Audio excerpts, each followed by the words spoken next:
There is no magic solution, and we have to work together in order to deal with it.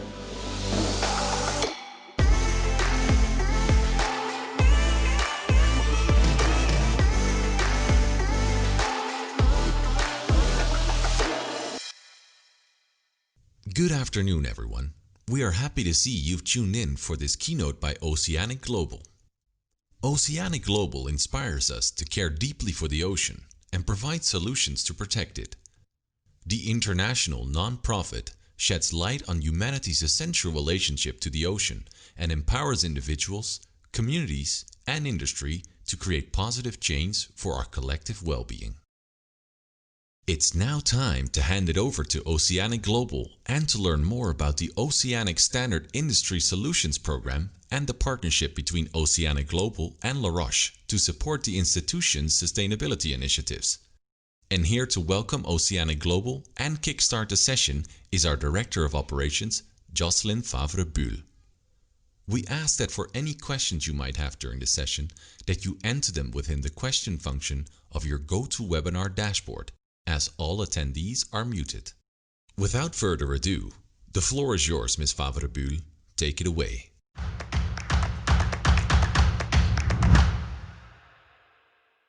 On behalf of Les Roches, a warm welcome to Shifting 2020. After the success of our first environmental festival last year, during a time when we could physically meet, this year we've returned with a new name, Shifting 2020, and a new all-virtual approach to suit the present times and our sustainability goal. Shifting 2020 is brought to you in collaboration with Oceanic Global, who together with SunX Malta are one of our primary sustainable partners. Thank you, Oceanic Global, for all your support. For Shifting 2020, our focus is oriented towards sustainability and innovation and how they can support each other. The festival has three components: industry engagement, academic challenges, and community support. Across the 3 days of the festival, we've explored how hospitality and tech companies are collaborating to shape a more sustainable future, how island state resorts plan to reopen with sustainability and waste management as priorities, how biometrics can lead to more sustainable and efficient travel, how in 1 year it's possible to reduce the use of plastic bottles from 250,000 to 7,000 on an island, and why, with global travel much reduced, innovative sustainability within hospitality has gone local. During the Omega European Golf Masters Hackathon, we saw teams creating different hacks to improve the carbon footprint of this world-class event held each year in Crans-Montana, as well as student teams that competed in the Lobster Inc. Food Waste Challenge.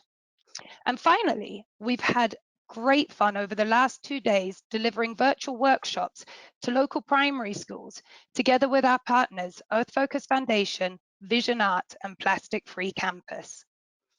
At Les Roches, we are committed to foster change in order to align with the Paris Agreement with a 2050 climate neutral ambition.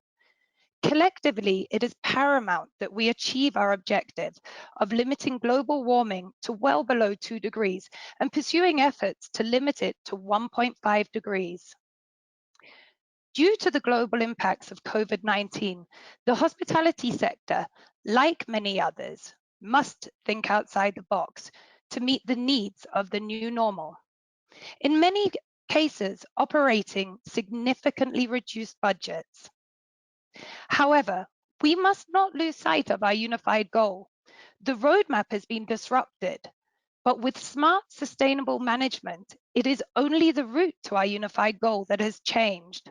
On an operational level, we need to work together to take advantage of government grants, partnerships with clean energy companies, and most importantly, we need to listen to the experts to co-create solutions to shape a more sustainable future for the generations to come.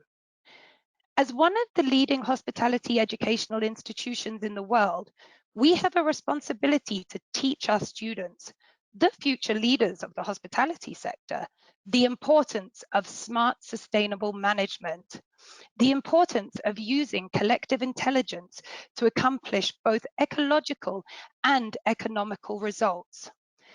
By listening to expert partners, the Les Roches roadmap is taking good shape, and we are now concretely putting initiatives in place. And it is with absolute pleasure that I can announce our partnership with Oceanic Global, who have not only been instrumental to the success of Shift in 2020, but who will now guide us in adopting sustainable practices that meet both our environmental and business needs through the Oceanic Standards. And at this point, Leah, I would love to hand over to you to tell us a little bit more about Oceanic Global. Thank you, everybody. Thank you so much, Jocelyn, and it's a pleasure to be with everyone today. We're so grateful for the work that we've been able to do with the Roche throughout this festival, but also really excited to see how we'll be moving forward as a sustainability partner. So I'm very excited to also have the opportunity to share a little bit more about our work at Oceanic Global. So my name is Leah Doriel, and I'm the founder and executive director. As you may have seen in the video that was shown at the beginning, Oceanic Global inspires us to care deeply for the ocean, and it provides solutions to protect it. Most people don't realize that 70% of our planet is actually made up of ocean, and the ocean produces over half the oxygen that we breathe, so we're intrinsically connected to it. The nonprofit shed lights on humanity's essential relationship to the ocean, and we focus on empowering individuals, communities, and industries to create positive change for our collective well-being, with a strong focus on behavioral change. So we actually have 3 pillars of action. Our first one is our grassroots initiative. So this is how we engage individuals primarily, and looking at creating localized impact on a global scale.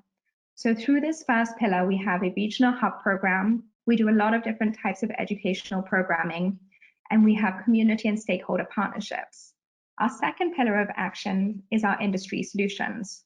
So while we recognize it's important to work with individuals, we saw an opportunity to create scalable change by working with specific industries like the hospitality industry to shift operating practices with a strong focus on reducing single-use plastics.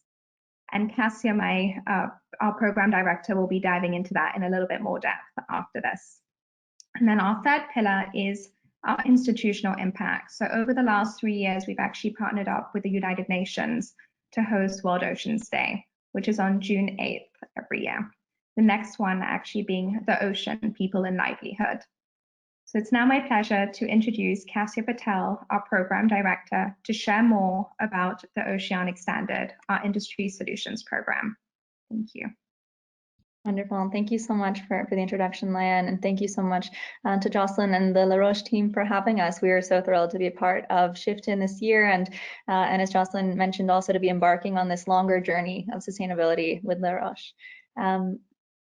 I would love to share just a bit more about the Oceanic Standard. Maybe I could get some help actually from the tech team to advance 2 slides, please.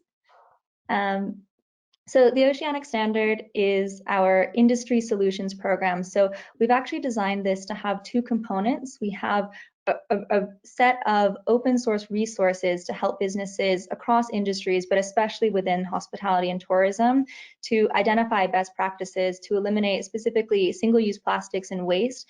And we feel that tackling single-use plastics and waste is a great gateway to then begin speaking about additional practices, including sustainable food procurement, energy, water consumption, wastewater management, and beyond. And we do adopt this program as it's relevant within the different communities that we work with. So for example, in Mexico and in the Caribbean, we're highly focused on the waste water management aspect, where specifically in areas where there's little sewage infrastructure, and then on sustainable seafood in island nations. And Jocelyn made some mention to a few island states that we'll be speaking about in just a bit that we had join us for the roundtable on Wednesday.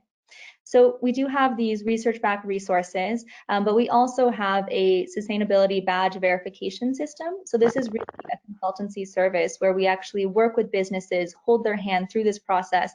We know that it is not always easy to identify the most sustainable choice. And so we feel that our role is to help guide businesses through information, to help them identify what those best practices look like, to help them avoid instances of greenwashing, and to really find those solutions that will meet and exceed their goals. And so when we work with a business, we begin by conducting an assessment to look at everything it is that they're sourcing and procuring, and then one by one for single-use plastic items, helping them find alternatives, ideally within their existing supply chain, but then connecting to additional solution providers where needed. And we do have, so far we have the program has evolved to address different industries. I've mentioned we focus on hospitality and tourism, but we've grown the program actually to also engage with the music industry, with festivals and tours and concerts. We also do work with stadiums, professional sports stadiums, so these larger scale venues and events. And we also do work with office spaces, and that program I would say is also more focused on the employee engagement and education aspect, so that we're not just changing practices within the four walls of a building itself, but we're also then inspiring the lives of all who use that building, all employees, all guests, all staff, to really embrace that momentum, and ideally to make similar practices and choices in their own lives and communities to have a true ripple effect. So this is what we're very excited to embark on with La Roche as well. And much of that work, of course, as you see, is already well laid with this education piece and excitement here already. I do just want to note that we have region-specific resources, so we do take into consideration local conditions, including policy that might be relevant with regard to banning single-use plastics in different regions, waste management infrastructure that's available, and this does vary drastically region to region. Even within one municipality, this may be different, and very important to consider when sourcing products to make sure they are compatible with waste management. And then we also highlight local vendors, so local solution providers within each region. So we have launched these 5 different country-specific editions that we also launched with an event, and have local consultant partners who are able to help us continue to engage with businesses in the US, the UK, Spain, Mexico, and Barbados. Next slide, please. And another component of this badge verification system is the badge system itself. And so we've identified a 4-tiered badge system to recognize businesses where they are in their journey, and to celebrate that incremental progress that is so needed. So our first tier of badge is quite accessible as our straw-free badge, which is awarded to businesses that eliminate single-use plastic straws. Our second tier is Sustainability Steward, and this is for businesses that eliminate 3 forms of single-use plastics, which can include straws. So this is continuing to build in momentum. The third tier is Ocean Champion, awarded to businesses that eliminate 6 forms of single-use plastics and develop a comprehensive waste management plan. So whether that includes food donation, composting, and recycling, as well, meeting and exceeding local regulations. And the final tier badge, our highest level, is our plastic-free badge, and that's awarded to businesses that fully eliminate single-use plastics throughout their operations, front of house and back of house, hotel amenities, the mini bars, everything, really, really combing through that. And actually quite thrilled to share that we had Frank join, who is the hotel manager of Mandarin Oriental Bangkok, join us for the roundtable on Wednesday. And I just received documentation from their team last night, actually, that they have rounded the corner to fully achieve this badge, painstakingly going through every item of packaging in their bakery, and so we've just really tied that up there. So that's quite exciting, but it shows how long this process can take and how much effort can go into the details to really achieve that plastic-free badge. And next slide, please. And just to share the scope of the program, so we've launched the program in April 2018, and since then we're actually thrilled to have engaged nearly 400 businesses with the program. We've awarded 300 badges across now 26 different countries, and through the past few months, even, our community has continued to grow. We've been training new consultants, so we do work with consultants as independent contractors. These could be other nonprofit sustainability consultancy groups, individuals, volunteers, who help us engage communities around the world, speaking the local language, engaging with the engaging with the local business economy there as well. And so far, we actually have 60 trained consultants as a part of this fleet and this community helping us around the world. So that's quite exciting for us. And we have also been growing our vendor database of solutions, which is really wonderful to see more and more solutions reaching market, coming online and hitting scale that they need to be appealing for businesses. I think this certainly ties in with the theme of this festival, innovation. It's wonderful to see how, when pressed, the industry will innovate and we will find solutions that we need to. And so far, we actually have over 300 sustainable vendors and businesses that we work with around the globe. And oh, great. And so I do want to focus, though, within the broader context of this program. Of course, the COVID-19 pandemic has severely impacted both the hospitality and tourism industries that we do work with closely. And this is an issue that we did dive into on the roundtable on Wednesday, and speaking just through how can we still focus on a sustainable reopening priority and practice throughout this challenging time, when many businesses are simply focused on survival, and for good reason, with so much in the works, and with much of this being very much a moving target in terms of regulation and guidance and advice around the virus. So we chose to put a coalition together of public health experts, industry professionals, other consulting agencies, civil society, research institutes, and we developed a suite of resources in our COVID reopening guidance, including a set of COVID plastic-free reopening guidelines. And so within these, we took a deep dive into a literature review of how the virus itself actually spreads, how can we contain the virus, what do we now know about the virus, since our knowledge has been growing quite quickly there, and what do we understand with regards to the safety of reusables, most specifically, which has been under threat throughout this response. And I think, we've seen that the plastics industry has not missed a beat to share that single-use plastics, and to advertise at least that single-use plastics should be the safest, most hygienic, and perhaps only response to this challenge. At this point, we know that is not true, and luckily we do have a public health expert statement signed by over 130 experts around the world, virologists, epidemiologists, testifying and endorsing that the safety of reusables, and that it is possible to use reusables quite safely. And we also see this reflected in guidance from different governments, including in Switzerland and in Germany. And we're seeing even in Singapore, government guidance encouraging consumers to bring reusable containers as something that they have control over, they know how it's been treated, and are able to have that peace of mind there. And governments in Australia testifying that there is no reason disposables should be safer than reusables.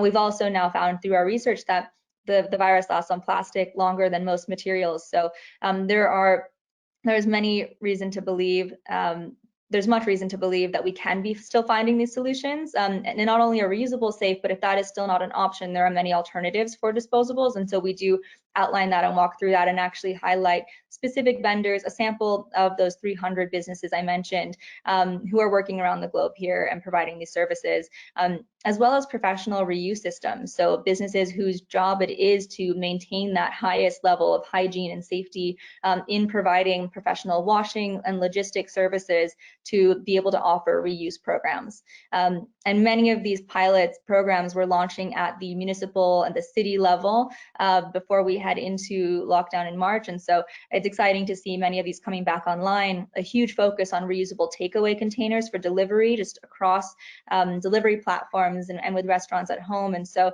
that's been quite wonderful. But yes, and I just also want to mention that in addition to that guidance and those pieces, we do also have many operational recommendations included within the guidelines, talking about how to keep staff, employees, and your community, guests, and consumers all safe, which absolutely is a priority. But how can that be done in a way that is making less of an impact on the environment? How can we be choosing non-toxic and eco-friendly detergents, disinfectants that are still just as effective, but that actually are more contribute to our longer state of health as well, so don't cause other human health issues as we try to tackle this virus, which is really key here as well.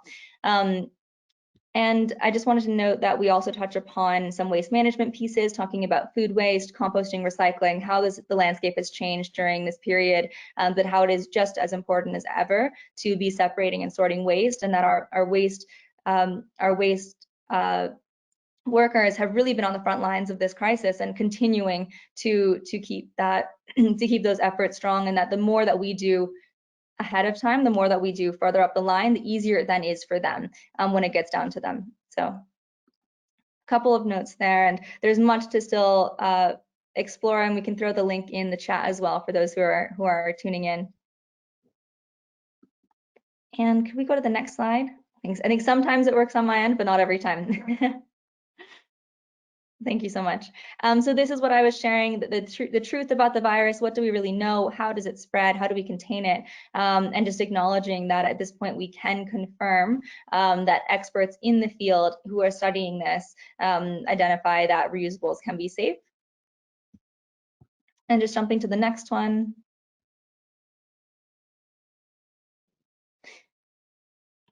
Great, thank you. And so these are those examples I mentioned in Singapore and Australia, the Victorian government looking at dishwashing guidance and how dishwashing guidance does identify and demonstrate that higher temperatures, proper protocols absolutely make this safe and make this an option, and showing that even that Switzerland and Germany as well do have these regulations and specific temperatures for dishwashing identified, which thereby endorses the possibility of the safety of reusables. So this is all very exciting and a good reminder too. I think there is so much misinformation that has been shared, and businesses feel, you know, do they need to have single-use disposable food serviceware served individually wrapped? Is that what customers are expecting? And certainly another element of this is the guest experience. What are people experiencing, and what do they feel? And so there definitely are multiple pillars here. One side is just general public awareness so that people can understand what's taking place.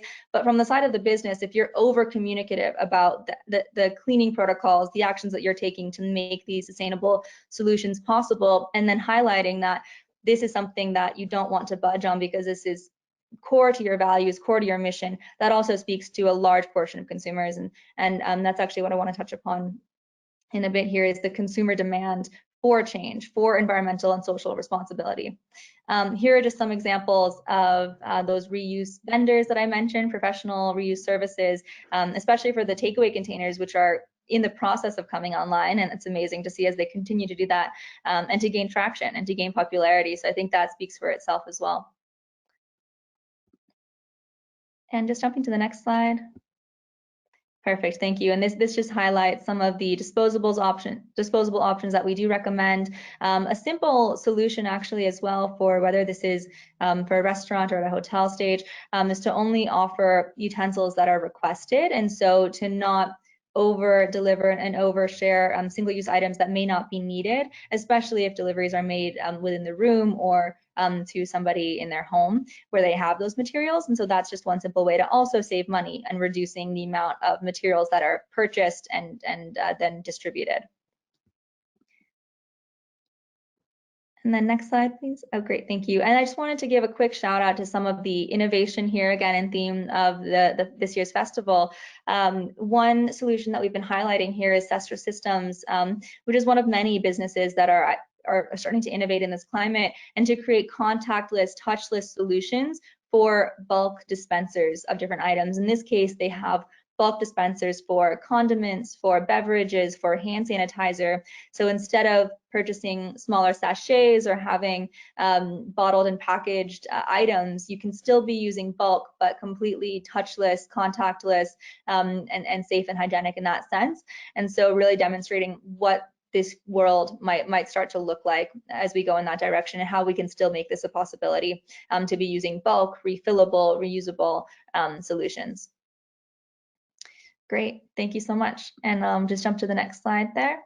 And so this is what I wanted to share in terms of the good news. So we're seeing, even in the midst of this pandemic, that studies and surveys show, at least for respondents under the age of 30, 6 to 10 respondents say that in this reopening strategy, they would love for businesses and for the world really to be focusing on how we can address issues like inequality and climate change. And even in this moment of pressure that is still a focus and priority for the next generation. So that's absolutely inspirational. But even zooming out from that and looking at adults globally, still more than half, 50%, 57% of adults want businesses to focus more on sustainability and the environment in 2021. So this is also very recent.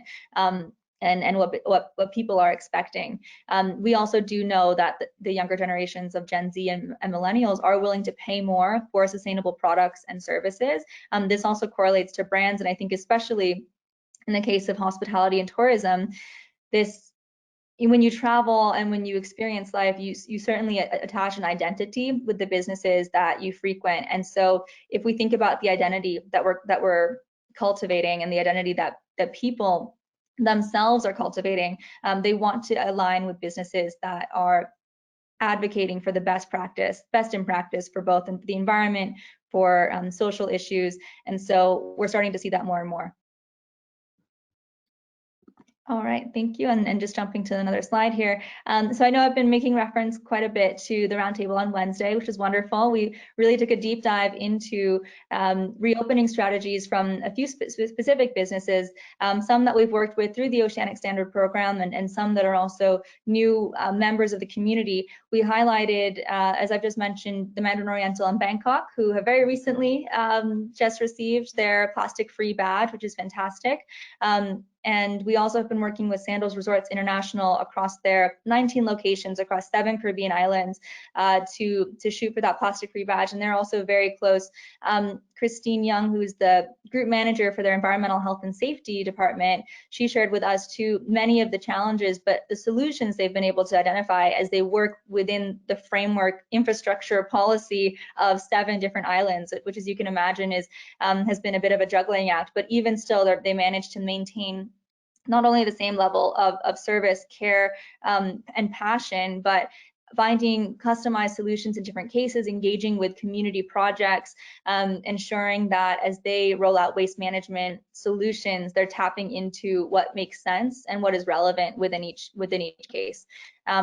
And from Frank Dorn, we heard that their focus has very much been on leadership in sustainability. Frank is actually also an alumnus of Roches, and so he was thrilled to be back in this world. And he did share with us the importance of leadership, as they have a CSR champion program. They call it their HSC program, where there's sustainability leaders at each of the Mandarin Oriental locations. And they've been focusing on the environmental education and awareness component, and they did the same with the Mandarin Oriental in Bangkok location, focusing on that awareness before rolling out to the initiative, so that now the whole team is fully on board, fully ambassadors of the program, and are able to identify new projects and new opportunities as they arise.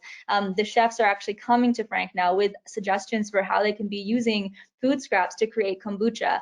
And this creativity and innovation is continuing because people understand the focus is to reduce the concept of waste. The focus is to continue to repurpose, reuse materials, to get rid of single-use plastics, but also to eliminate food waste and to streamline that whole process. And so from that comes new ideas across sectors, and especially as the industry evolves, as it will always continue to do. So this is really exciting. And then we had a wonderful presentation from Anu Sharma, General Manager of W Hotel in the Maldives. And these were the numbers that Jocelyn was sharing at the beginning, the number of single-use plastic bottles they were able to eliminate within just the period of a year. And living on an island, this is an island resort where the staff all live on site as well. They're very conscious of everything that comes in and out of that system. So they're hyper aware of the costs of all that is included. And so every time they have to pay for a boat to come and collect waste,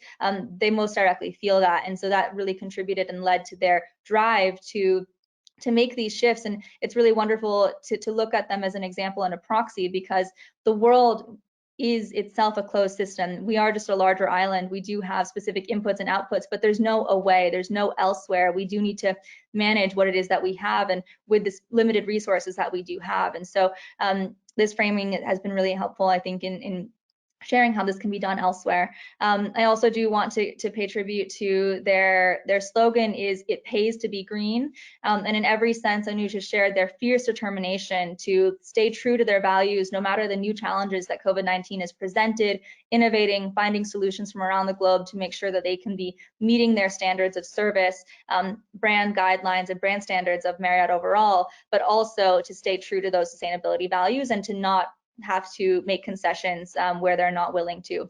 And showing that while in some cases there may be initial costs, overall they demonstrate and are a living example of how they can be saving many of these solutions can be cost saving, and particularly in the long run, not only finding sustainability for our planet, but also financial sustainability there as well.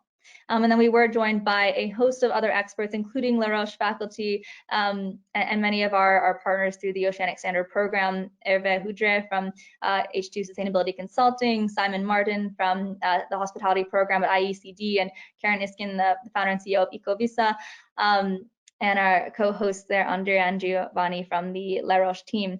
So it was a really wonderful conversation, and I hope that you all can perhaps review the video. But essentially, our takeaways are that it is possible to find sustainable reopening strategies, and here are some living examples of industry professionals that are trailblazing that path for us, and we're quite excited by the direction that we're seeing the industry take already.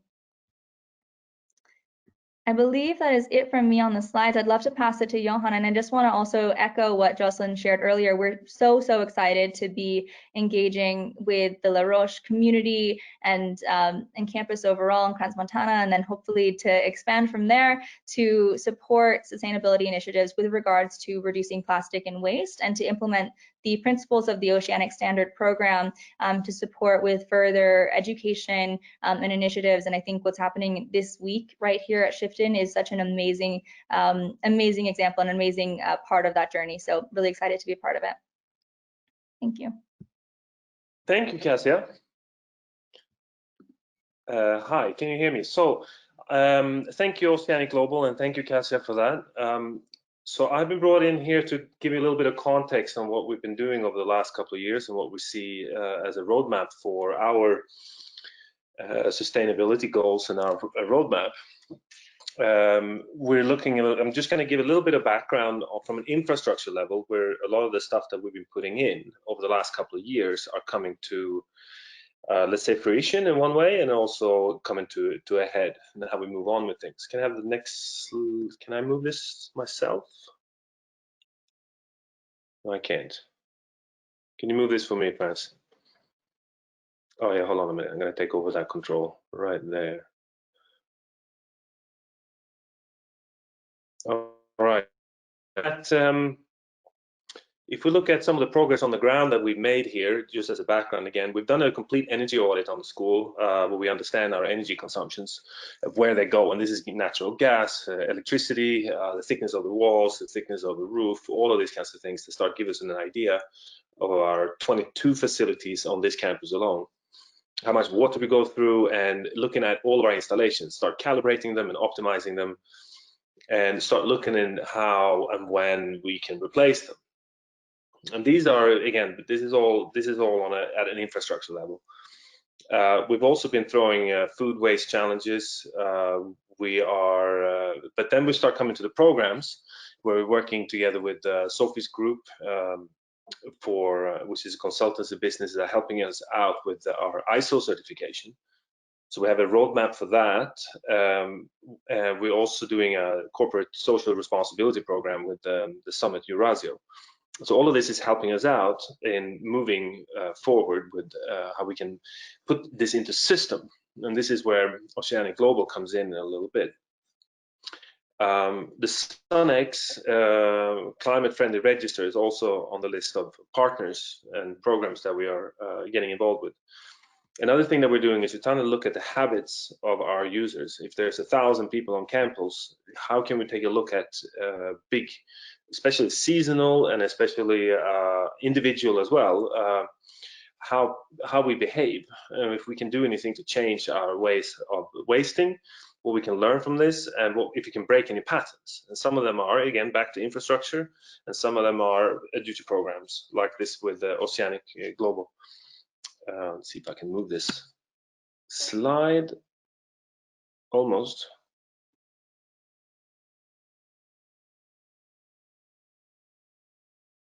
Oops, gonna go one more forward. That's another red one. There we are. Thank you. So last year's environmental festival was was our first public collaborative event. It was more aimed at officially beginning to move in a direction that embrace sustainability at a practical level, right? And this is what I'm referring to with this. We want to establish formats and frameworks and collaborations to make it happen. It was about creating awareness, and it was about discussing relevant issues and solutions. And this was by inviting industry, local business, and students and leaders in their fields around these topics. And this obviously naturally led to what we have today. I have the next slide, please. Here. Now, when we're looking at shifting 2020, is obviously the natural progression from this, especially when we factor in today's reality, where we need to innovate and engage these partnerships, because we need partnerships to do this. Of course, shifting is also aimed at targeting this broader audience and bootstrapping some of these solutions. So some of the on-the-ground initiatives and partners that we have rolling at the moment, and because of these festivals, is Oceanic Global, where we're going to figure out how to reduce single-use plastics. Again, like Jocelyn mentioned earlier, sometimes we feed 3,500 meals a day, and there could be a lot of plastic and it could be a lot of waste unless we're careful and have a look at this. I'm hoping that we have a Swiss edition and that we can use as well soon from Oceanic Global. We can talk about that in a bit, I hope. Apart from that, I mentioned a few. We have a lot of we have close collaboration with Sunnex, Vision Art, Microsoft, Crans-Montana Commune. We are, like I mentioned before, corporate social responsibility, where we have a wider and deeper engagement with our stakeholders. We're also relaunching Green Club. We're looking at another campaign called Plastic Free Campus. And then we are going to carry on these steps for certification and carry on with our energy audits in order to find the next steps. Let's see if I can jump to the next one. If you look at briefly from an infrastructure point of view, when we take these big measurements of the 1,000 people living on the campus, we need to take the big energy consumers into account, and that's what we're trying to focus on in terms of investments, and that's where we're getting to by 2030. And again, we're looking at subsidies, and you're looking about investments and support from the commune and from the federal authorities and local businesses. What we have to approach are those big energy consuming and rather wasteful solutions that were put into place, and some of them 40 years ago. It's time to replace them with new ones. And as we see on this slide here, in our residential buildings, we do consume, I mean, this is not just us, this is a general greenhouse gas emissions by sector. But we can have a look and we can be realistic. Can we do much about aviation at our school? Well, maybe we can, but maybe we can do more about how we consume plastic, for example, and how we waste in our cantina. We can see how we can address a lot of these issues at, again, infrastructure level, but also engagement with our students and clubs. And this is where Oceanic Global comes in to help us figure out how to do that, because a lot of the, especially during Corona, a lot of the solutions just haven't been available when we need to, maybe on a very short notice, figure out how to go into quarantine and deliver food. And these solutions aren't necessarily easy straight away, but if we have a partner that can help us figure out how to do that, then that's better. That's definitely helpful, and then we can move towards that. Otherwise, it might be that we are continue to be stuck in solutions that are available because nobody asked the question.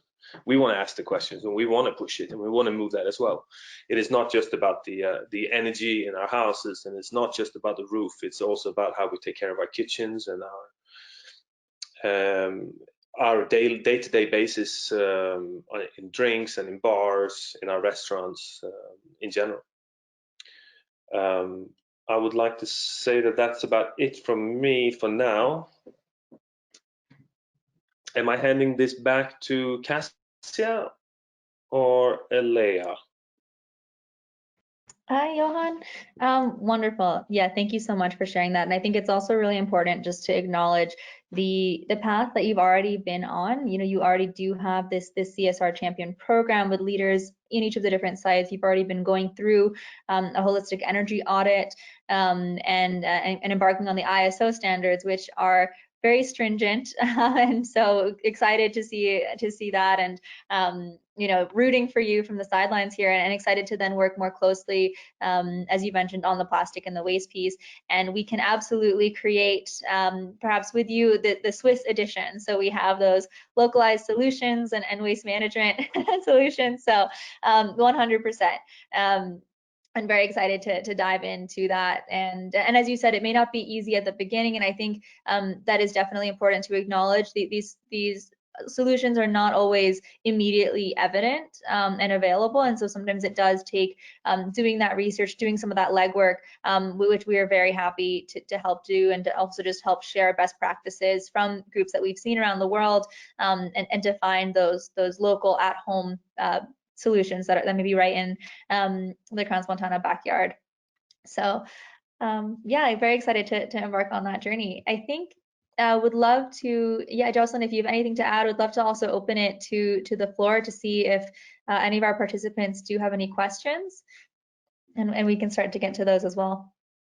Yeah, I think one comment from my side, which is just you know, the reason we actually chose Oceanic Global, or actually we chose each other to work together, I think is more the way it happened, is really that, as you mentioned, ISO is I think it's a great project to embark on, but it is really stringent. It's really tough. And, you know, the Oceanic Global standards are very, very pragmatic, and I really like the way that they're set out, that you have goals to achieve along the way, meaning that along the journey the team is winning, and this is really, really important. And I think that this is such a great standard and a great way to do it.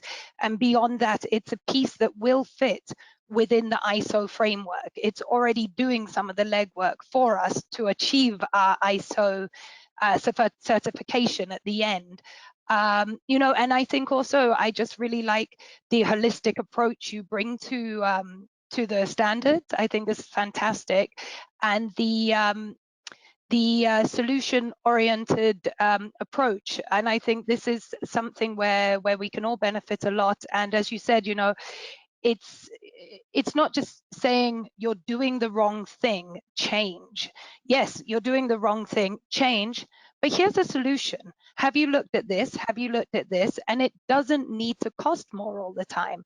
There is a cost to doing better. There is associated cost, that's right, sometimes.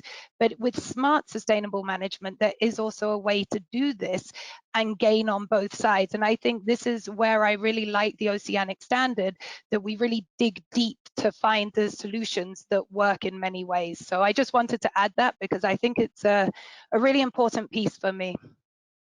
Absolutely. Yeah, thank you so much for that, Jocelyn. And I love what you've shared there too, because that is entirely our intention, is that everyone is winning along the way, so that it feels like this constant progression of achievement and success and celebration, rather than coming from you know, more of a shaming perspective, which can be challenging. So to be more encouraging in that respect. So I'm really happy that that comes across, and absolutely, I think there's so many ways to find creative solutions that are cost saving. In general, if you think about it, by reducing waste, you're reducing the amount of excess, you're reducing the amount that you don't need, and so ultimately that should lead to cost savings if that means just reducing consumption as well. Yeah, and I think this sort of leads into a into more of a mindset piece though, because we have, you know, as we said, the famous in normal times 3,500 meals a day, with students coming from you know, we have 100, sometimes up to 100 different nationalities here, and so we have to also safeguard the user experience as well. And so for us to produce food that our entire community is happy with is sometimes quite complicated, which will lead to waste. And I think this is also the mind shift where we have to be creative. We have to think, you know, do you do meat-free Fridays? Do you do a themed day so that everyone is still getting what they want? The user experience is still safeguarded, but at the end of the day, we need to find a way to do this while saving through menu planning and different possibilities. But it's not always that easy. But we're definitely trying our best and committed to getting to the result. Yeah, absolutely. And I think you raise a unique challenge, certainly, with such an international demographic there. And I'm just seeing a question. We have a unique situation in Switzerland as well that kind of plays into our advantage here, and that is a mindset that Switzerland usually comes with. That is the polluter pays. Right? So we end up paying probably more than, it wouldn't surprise me, anywhere in the world for waste and pollution, right? So if we make the right investments and make the right engagements, doing the right solutions from the beginning, we're probably going to see the return of that investment quicker than anywhere else. So as far as we're concerned, yeah, this makes a lot of sense. We just need a little bit more help out and see how others can do these things and how we can get some of these products and solutions that are also available here, because that's what it comes down to in the end.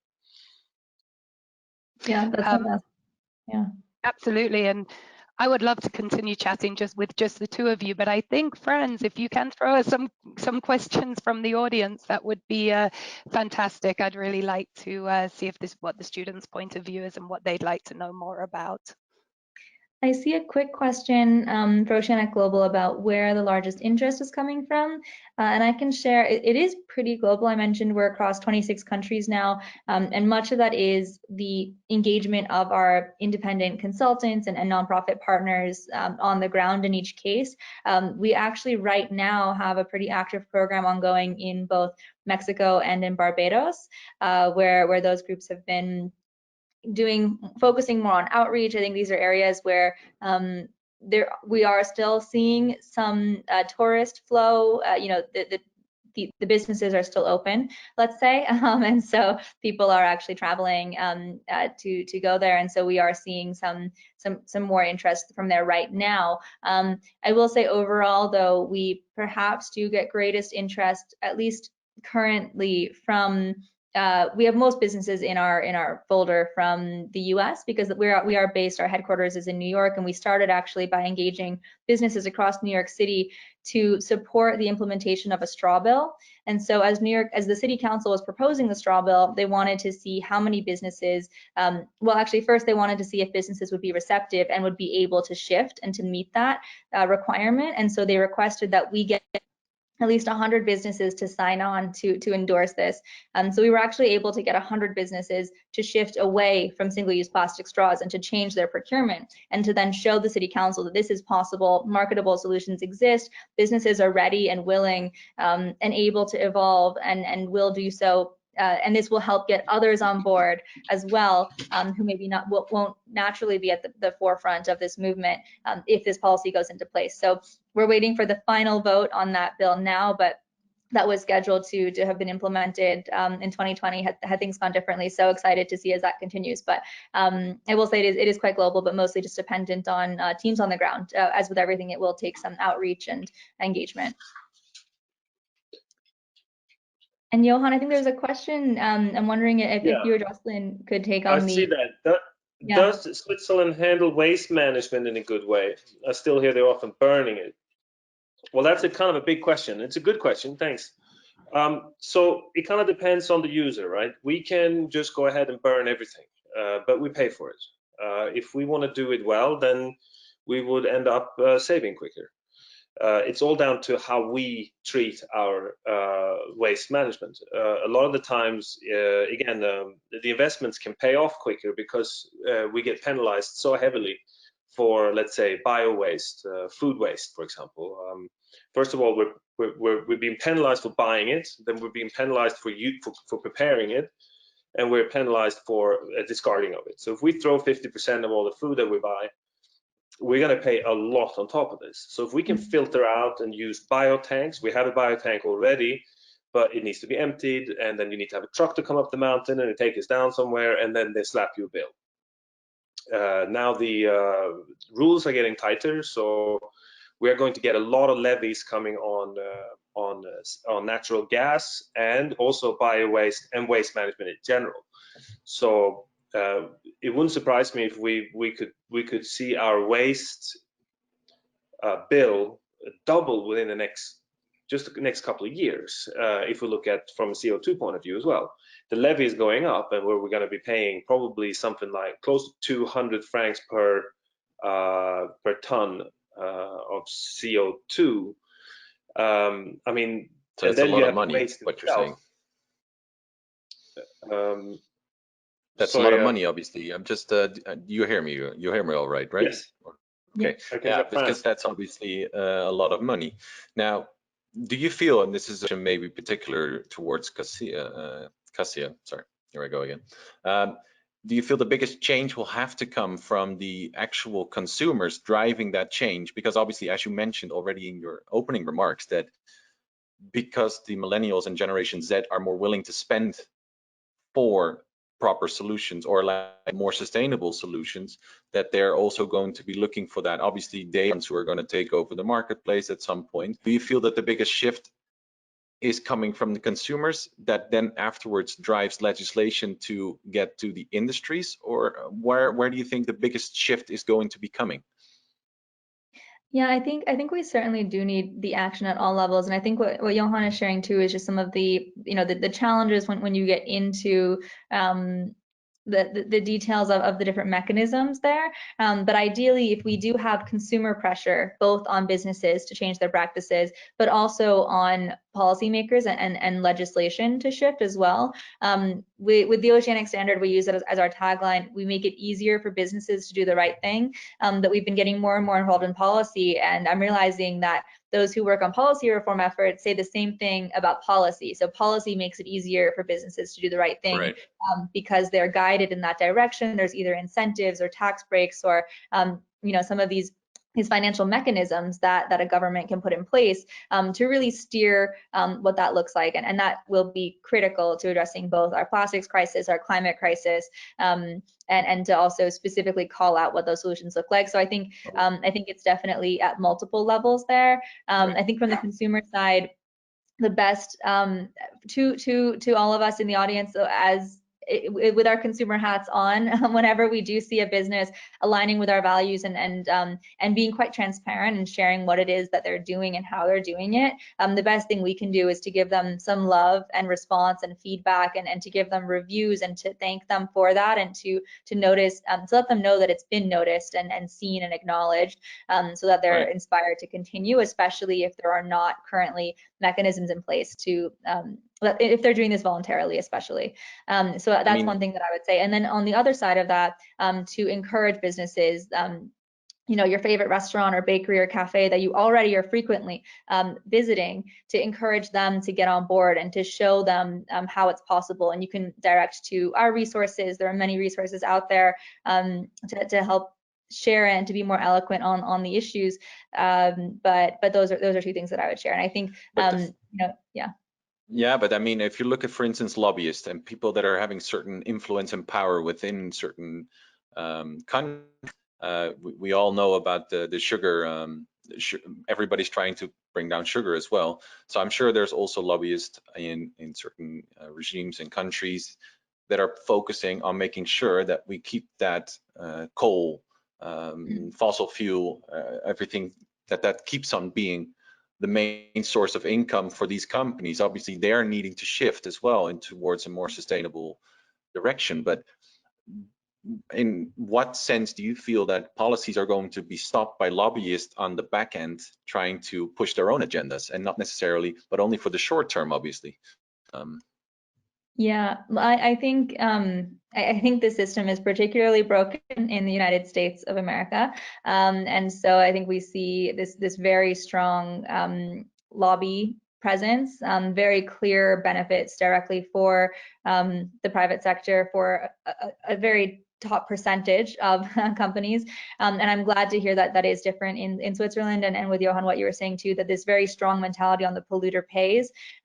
We do need to see more of that in the US and elsewhere in the world, but I am, with that said, I am hopeful, and a message that we share often is that plastics is also a part of the fossil fuel-based economy. It is made out of fossil fuels and it contributes to that as well. So as we're seeing more of a shift towards renewable energy, I know we'll hear more about that in the SunX roundtable today, and those businesses are scrambling. Our oil and gas industry, they're looking for other avenues and outlets, and they're shifting that into plastics. Right now, 1 in every 8 barrels of oil is going into plastics, and that's starting to increase. So they're ramping up production, and that's also why they're highlighting themselves as a solution right now to capitalize on this pandemic, if you will. And so the more that we shift away from them, as consumers, but as businesses where we have more purchasing power, the more pressure we put on those systems and those businesses to change avenues. Once they realize that this has never been a sustainable or profitable market and model, they will shift and they will change. And coal is a great example, because coal actually requires more investment than the money that you receive. So it's a bad investment from the beginning. And the only reason it's been able to sustain for so long is because of this enormous amount of subsidies and support and essentially payouts that they're receiving from government. So if we can give that towards composting, towards renewable energies, towards finding regenerative solutions, which have been emerging despite the many barriers, I think it's important to note, then we'll see a very quick shift. That's probably as well because people are starting to see the business efforts that they can get out of it. I mean, they can see now, obviously, there's more of a focus on the consumer end to want to pay for these things. So now maybe this is what is going to tip those entrepreneurs, those people that are starting their business and running their businesses, to move more in that way. And in that sense, for you to offer a platform to help make that shift towards something. Out of curiosity, how long do we consider La Roche for being completely on board when it comes to the what's the timeline that you guys have? Oh, for the program, so we are just beginning with the Oceanic Standard and La Roche. So this is more just the announcement as we roll this out, but would love to be able to share more benchmarking on that. And I know with Johan, we're setting up a call very shortly with the procurement team to start diving into the details there.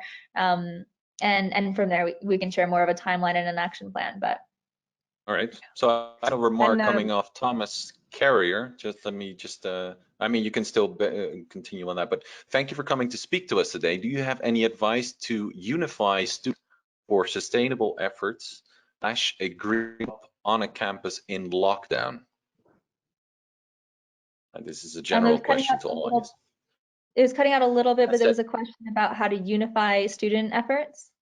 Yes, in order to create a green club on a campus that is currently in lockdown. Yeah, absolutely. I'm happy to give a quick answer and then pass it over to Johan or Jocelyn.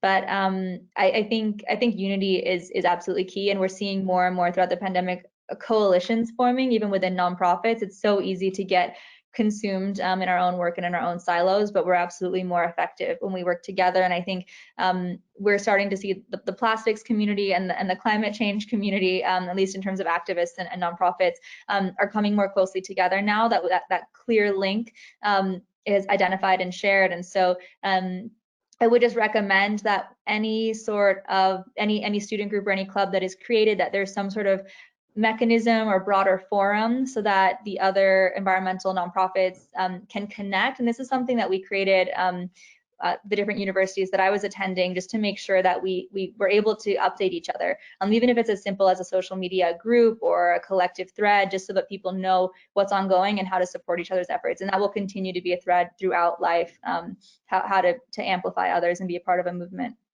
Yeah. And I think that's and I'm super happy to jump on top of that one as well. And I think, you know, it relates back to the Green Club or Sustainable Club, but also to our general framework, going back to the previous question of, you know, what does our timeline look like with Oceanic Global? And, you know, I think our ambition is within 2 years to really have the clear roadmap to 2050 sort of mapped out. Now, as we know, this roadmap, it can change. It changed significantly over the last 9 months. So we have to be agile in everything we do. We have to be ready for change. But I think it's already very important at this point to put in your milestones, to put your checkpoints in. What's also very important within sustainability and trying to become more sustainable is really creating a framework. And this is the same for the Green Club and for Les Roches. And I think this is what we've spent some time together with you on, really trying to create our framework. And now we're really at the point where the framework is there. And now we need to start plugging in the roadmap and really seeing where our milestones are. And I think, you know, it's within sustainability, you have so many different stakeholders that when I sort of took over the sustainability, it was, for me, I needed to understand before I could move forward who these stakeholders were, how we could work together, because that is also the second point, is absolutely stronger together. We need to make sure that the initiatives that we're taking make sense on a global level at school, and that we're not double working, and what we're not doing is putting initiatives into place that are taking our resources, whether that be manpower or whether that be physical resources, and then 2 years later we realize that actually there's another project that's very similar. So I think this is what we've spent a lot of time, is really clarifying where we want to go and how we want to get there. And we'll hear more about it in the next roundtable, actually, with Sunex, because, you know, Oceanic Global is helping us very much on the operational level, but Sunex, you will hear in the next roundtable, are also helping us very much in the framework, and these two pieces will come together very, very nicely. I hope that made sense. I feel like I rambled a little bit there. No, that's very good, and I think that's also perfect. Yeah, you want to add? Look at the time, Johan. So if you want to do a quick remark, by all means, go ahead. We need to go. One thing I really want to take up with the Green Club or at Les Roches is the concept of challenge. In order to do that, though, however, we need to benchmark. So I've been collecting the data over the last from 5 years dating back. We're trying to understand. We can take one example, for example, water management. How much water does the average student go through? Is there any way that we can make a challenge? And this is where I need to speak to the students, because we don't want you guys not to shower or drink water, right? But we want to see where can we save and how can we work on the habits? How can we work on how long does the shower take? How much water is in the shower? How can we control these things? Can we cut them and see what comes out? Because 1,000 students on campus go through a lot of water. So every liter saved on a daily basis ends up to be a lot of water, right? And we can go through that on a bunch of different things. But that's first of all, that's benchmarking, see where we're at, see what the average is, and then throw it back to the students and say, hey, how can we change this? How can we change our habits? How can we look at these things? Perfect. And also, how can we maybe try to avoid burning our cars around, or maybe use the bus more, and figure out how to collaborate a little bit. We can have we need to talk about this. That's an open discussion that we need to keep having, especially during any session that we're going to have regarding sustainability at Les Roches. Which leaves me to all of you guys for joining, first of all, and thank you, Cassia, Jocelyn, and Johan for being in this particular session today. And we look forward to welcome all of you back with us at 4 p.m. Central European Time to join us for the keynote and roundtable, our response to COVID-19 and how it could catalyze an initiative climate-friendly travel era by Sunex Malta. If you haven't registered for this yet, please do go to leroche.edu, shift in and register, and we look forward to seeing you there. For now, we sign off, and thank you very much. Thank you, Cassia, Oceanic Global, and Johan, thank you so much. It was great fun and a pleasure. Thank you. Absolutely. Ciao.